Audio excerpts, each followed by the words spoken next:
ধরে ফিলিস্তিনিদের ওপর চলা নৃশংসতার জবাবে ইয়েমেন এবার এমন এক হামলা চালিয়েছে যা অবাক করে দিয়েছে নেতানিয়াহু ও তার মিত্র ট্রাম্পকে। বিশেষ এক অপারেশনে ইসরায়েলের পরমাণু ক্ষমতা সম্পন্ন স্থাপনায় হামলা চালিয়েছে প্রতিরোধ যোদ্ধারা। একই দিনে ইসরায়েল জুড়ে ব্যালিস্টিক ও হাইপারসনিক মিসাইল সহ বিস্ফোরক ভর্তি ড্রোনের হামলায় যেন নরক নেমে আসে নেতানিয়াহুর দেশে।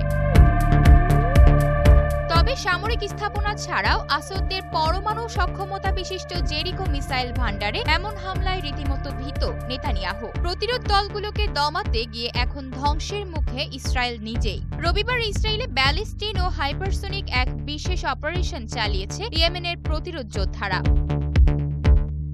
আসাদ অঞ্চলের ইসরায়েলের সদজ মিখা বিমান ঘাঁটিতে আছড়ে পড়ে প্যালেস্টাইন 2 হাইপারসনিক মিসাইল। গোয়েন্দা তথ্য মতে আসাদের এই বিমান ঘাঁটিটিতে পরমাণু সক্ষমতা সম্পূর্ণ জেরিকো মিসাইল সংরক্ষণ করছে ইসরায়েল।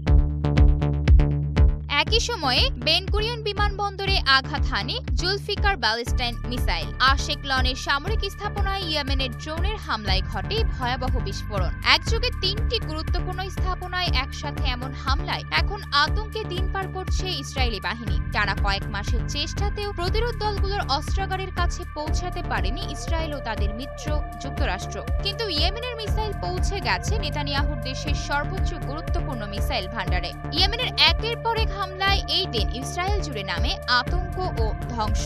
দেশ জুড়ে ক্রমাগতই বাজতে থাকে সাইরেন। মাটির নিচে আশ্রয় কেন্দ্রে ছুটে আসে কয়েক লাখ মানুষ। ইসরায়েলি গণমাধ্যমগুলো বলছে ইয়েমেনের হামলায় ইসরায়েলিরা এক মুহূর্ত স্বস্তি পাচ্ছে না। লোহিত সাগরে ইয়েমেনি সেনাবাহিনীর পাল্টা সামরিক অভিযান অব্যাহত থাকা এবং তাদের মোকাবেলায় মার্কিন যুক্তরাষ্ট্রের অক্ষমতা থেকে বোঝাই যাচ্ছে সামুদ্রিক শক্তিতে যুক্তরাষ্ট্রের অবস্থান ধীরে ধীরেই দুর্বল হচ্ছে এবং তারা নিজেদের স্বার্থ রক্ষায়ও ব্যর্থ হচ্ছে।